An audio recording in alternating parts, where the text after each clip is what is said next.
Also grappling with what's going on in the world. We just don't know, and you're still going to have to decide. So we call up economists like Emily Oster. It's like we're fighting the pandemic by having a bake sale or something. I mean, all due respect to bake sales. Exactly. Listen and subscribe to Planet Money from NPR.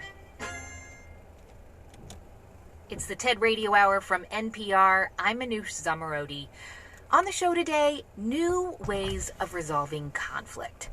We were just hearing from Shaka Senghor and Ebony Roberts talking about their decision to end their relationship after 9 years together. But they didn't want to break up their family, and so they chose to create a new parenting agreement to be partners in a new way for the sake of their son, Sekou. For us, co-parenting is so much more than scheduling pick-up and drop-off, play dates, deciding what he's going to wear, what he's going to eat. For us, it's about helping each other carry the weight, unpack the load, and to show up in the world in a way that honors the beauty of our son. We never thought we'd be here, but here we are. And we hope that the way that we show up for Sekou and for each other is a model of what successful co-parenting can look like. So can the two of you help me understand how your version of co-parenting, this new kind of putting the friendship first, what that looks like on a daily basis? You know, I think our relationship as co-parents or as parents really deepened actually when our relationship ended, because I think we were both able to communicate better about Sekou's needs and really see this as a partnership. We talk about single parenthood, particularly single mothers. And while I am not married, I am not a single mother. I don't raise Sekou alone. I have a partner. And so, you know, if I'm having a hard day and I'm going through something with Sekou, I come to him and say, this is a situation. What do you think? Did I handle this properly? And I can go to a friend. I can go to someone in my family and ask for advice. But I have the one other person that I know cares about and loves Sekou as much as I do. Yeah, I agree. I mean, for us, you know, we center him like he's just such a beautiful soul, and there's no drop-off. When he's here with me, it's no drop-off in terms of expectations of love and honoring his mom and making sure he calls his mom and does prayer at night. And whenever we spend time together, you know, he's always like group hug.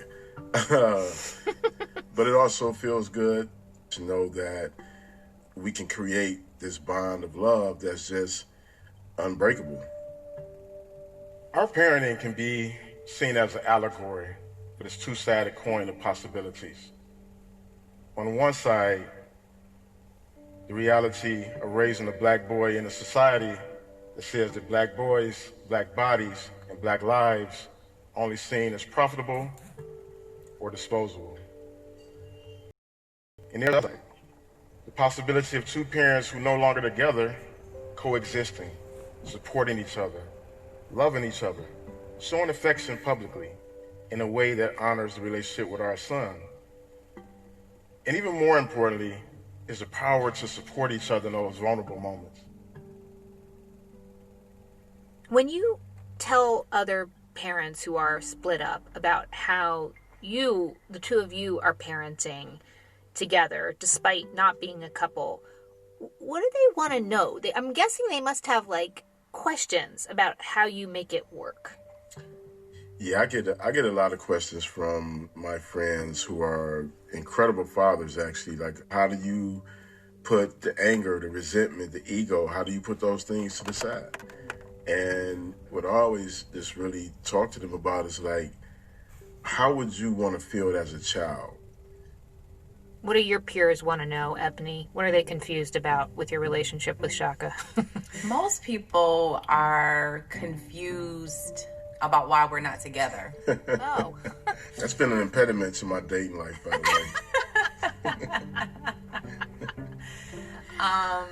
I have to tell people that I can love Shaka and respect who he is as a man and a father, and know that we're better as co-parents and not as romantic partners, and be okay with that.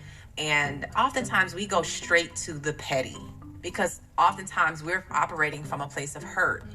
And so I just try to, show people by example. I could respond with pettiness, or I can respond out of love. Is there an example you're thinking of, Ebony? Because you sound so virtuous right now, but I'm guessing there must have been a moment where you were like, oh my God, I can't believe you did that. But you had to put it aside, I'm trying right? to think I of... can tell you all the petty moments. Oh, go ahead. Go right ahead. Go right ahead, Shaka. No. I can't think of one. Let's hear it. We've had our conflicts, and we've had moments when we weren't kind or thoughtful.